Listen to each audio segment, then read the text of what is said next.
একজন মানুষ ভুল করে একটি ব্রোঞ্জের প্লেটের উপর জেলি রেখে দেয়। জেলিটি সেই ব্রোঞ্জের প্লেটের মাধ্যমে অন্য এক জগতে চলে যায়। রানী মনে করলেন দেবতারা তার প্রার্থনা শুনেছেন। তিনি দেবতাদের কাছে প্রার্থনা করলেন যেন তাকে এমন পোশাক দেওয়া হয় যা শীতের ঠান্ডা সহ্য করতে পারে। এদিকে সেই মানুষটি তার জিনিসপত্র গুছাচ্ছিল। সে যে কাপড়গুলো ফেলে দিয়েছিল সেগুলো হঠাৎ করে রানীর কাছে পৌঁছে যায়। রানী এর আগে কখনো এত সুন্দর কাপড় দেখেননি, তাই তিনি তাড়াতাড়ি সেগুলো পরে দেখলেন। আশ্চর্যের বিষয়, কাপড়গুলো যেন তার মাপ অনুযায়ী বানানো ছিল। জিনিসপত্র গুছানোর পর মানুষটি দেখল সে যে কাপড়গুলো ফেলে দিয়েছিল সেগুলো আর নেই। তখন সে ব্রোঞ্জের প্লেটটি হাতে নিয়ে ভালো করে পরীক্ষা করল। সে তার মোবাইল ফোনটি প্লেটের ওপর রাখল। পরের মুহূর্তেই মোবাইল ফোনটি উধাও হয়ে গেল। হঠাৎ করে সামনে মোবাইল ফোনটি দেখা গেলে রানী খুব কৌতূহলী হয়ে ওঠেন। ঠিক তখনই মোবাইল ফোনের স্ক্রিন জ্বলে ওঠে। এটা ছিল সেই মানুষের ফোন কল। রানী ভাবলেন লোকটি একজন দেবতা। তিনি লোকটির কাছে তার জনগণকে বাঁচানোর জন্য সাহায্য প্রার্থনা করলেন।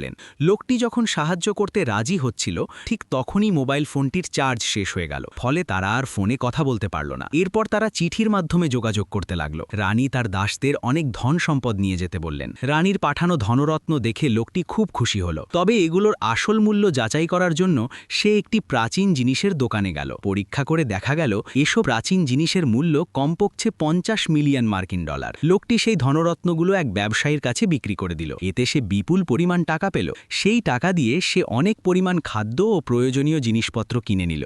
এদিকে রানী খারাপ লোকদের হুমকির মুখে পড়েছিলেন। তারা বলছিল যদি দ্রুত খাবার না আসে তাহলে তারা রানীর ক্ষতি করবে। ঠিক তখনই এক প্রহরী সুখবর নিয়ে এলো। দেখা গেল সেই মানুষের পাঠানো সব সরঞ্জাম ও খাবার এসে পৌঁছেছে।